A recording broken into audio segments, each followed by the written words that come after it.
This is the brief on the rapid dissipation of charge in electrical conductors. So, have you ever wondered what happens if you try to put an electrical charge inside a piece of metal? Well, the physics here lays out a fundamental truth. It just can't stay there.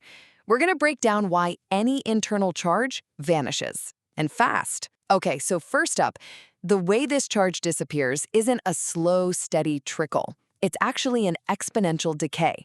Think of it like a self-destruct sequence. The moment a charge shows up inside, the laws of physics kick in and force it to plummet toward the only possible stable state, which is, you guessed it, zero.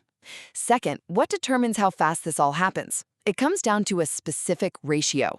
The material's conductivity, how easily electricity flows through it, divided by its permittivity. It turns out, this ratio creates this incredibly powerful built-in system where the charge basically generates its own electric field to push itself right out.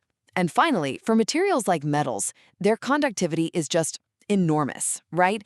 This means the whole process is practically instantaneous. We're talking about an incredibly short charge relaxation time. That's the term for how long it takes the charge to clear out. It's so fast that any net charge is forced to the conductor's surface almost before it even gets there. All this works together to make sure that conductors always keep their insides totally free of any net charge.